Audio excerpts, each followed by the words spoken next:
Big boss season 7 ఇప్పటికే big boss లోకి వెళ్లబోతున్న commoners ని బిగ్ బాస్ అగ్ని పరీక్ష అనే షోతో ఆడియన్స్ కి ముందుగానే పరిచయం చేశారు బిగ్ బాస్. అయితే ఇప్పటికే బిగ్ బాస్ అగ్ని పరీక్ష అనే షోలో దాదాపు 15 మంది కామనర్స్ లో బిగ్ బాస్ సీజన్ 9 లోకి ఎంట్రీ అయ్యే వాళ్ళు దాదాపు 5 మాత్రమే. మిగిలిన 10 మంది కూడా అగ్ని పరీక్ష అనే షోతోనే వెళ్లిపోతారు. అయితే ఇంతకు ముందు 2 హౌసెస్ ఉంటాయి బిగ్ బాస్ లో. ఒక హౌస్ లో కామనర్స్, మరో హౌస్ లో సెలబ్రిటీస్ ఉంటారన్నారు. కానీ ఇప్పుడు బిగ్ బాస్ లోకి కనీసం 5 మాత్రమే తీసుకుంటున్నారు. బిగ్ బాస్ స్టార్ట్ అయ్యే ముందు నాగార్జున గారు ఈసారి బిగ్ బాస్ లో అన్ని కూడా డబుల్ ఉంటాయని చెప్పారు. అంటే బిగ్ బాస్ హౌసెస్ కూడా డబుల్ ఉంటాయని చెప్పారు. అంటే లాస్ట్ సీజన్ లా ఈ సీజన్ కూడా ఇప్పుడు కొంతమందిని బిగ్ బాస్ లోకి పంపించి కొద్ది రోజుల తర్వాత మరికొంతమందిని పంపిస్తారా? అలాగే టాప్ 15 లో ఉన్న కామనర్స్ ని కూడా ఇప్పుడు కొంతమందిని బిగ్ బాస్ లోకి పంపించి మరికొంతమందిని తర్వాత పంపిస్తారా? అయితే చాలా మంది ఈసారి బిగ్ బాస్ 9 కాబట్టి బిగ్ బాస్ 6 లో ఉన్న ఫైనల్ కంటెస్టెంట్ ని బిగ్ బాస్ 9 లోకి కొత్త కంటెస్టెంట్స్ ని కలిపి బిగ్ బాస్ 9 లోకి తీసుకుంటారనుకున్నారు. మరికొంతమంది టాప్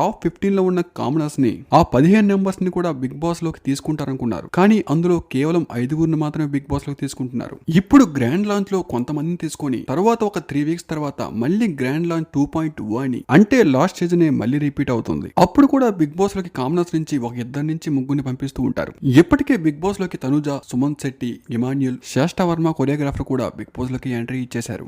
రీతు చౌదరి కూడా బిగ్ బాస్ లోకి రీసెంట్ గా ఎంట్రీ ఇచ్చేశారు.